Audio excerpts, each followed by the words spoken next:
राष्ट्र सह्याद्री, आवाज जनतेचा, प्रयत्न जनहिताचा।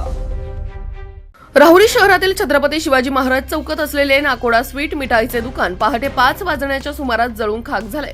या संदर्भात समजलेली माहिती अशी की राहुरी शहरातील छत्रपती शिवाजी महाराज चौक येथे बऱ्याच वर्षापासून असलेले नाकोडा स्वीट हे मिठाईचे दुकान पहाटे 5 वाजण्याच्या सुमारास विजेच्या शॉर्ट सर्किटमुळे जळून खाक झालं।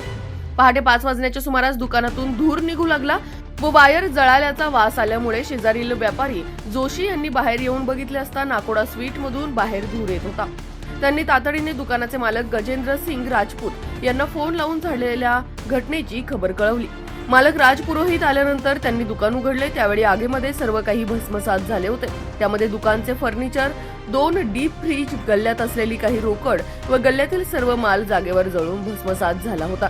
यामध्ये साधारणतः मिठाईच्या दुकानाचे सुमारे 14 ते 15 लाखाचे नुकसान झाल्याचा अंदाज आहे। त्यानंतर राहुरी नगर परिषदेचे उपनगराध्यक्ष गजानन सातभाई यांना फोन लावून ही खबर दिली असता सातभाई यांनी तातडीने राहुरी नगर परिषदेची अग्निशामक दलाची गाडी बोलावून ताबडतोब आग आटोक्यात आणली। घटनास्थळी महावितरणच्या अधिकारी व कर्मचाऱ्यांनी येऊन पाहणी केली आहे। दरम्यान आगीची घटना समजताच आजूबाजूच्या व्यापाऱ्यांनी व नागरिकांनी घटनास्थळी मोठी गर्दी केली होती। यावेळी दुकानाचे मालक गजेंद्र सिंग राजपूत यांनी उपनगराध्यक्ष गजानन सातभाई व महावितरणच्या अधिकाऱ्यांना संपूर्ण माहिती दिली। मात्र या व्यापाराचे आगीमध्ये सर्व काही जळून भस्मसात झाल्यामुळे सर्वत्र हळहळ व्यक्त करण्यात येत असून व्यापाराचे अतोनात नुकसान झालेले पाहून त्यांना शासनाने नुकसान भरपाई देण्यासाठी प्रयत्न करावेत अशी नागरिक मागणी करत आहेत। राष्ट्र सह्याद्री न्यूज साठी प्रतिनिधी राजेंद्र परदेशी, राहुरी। राष्ट्र सह्याद्री,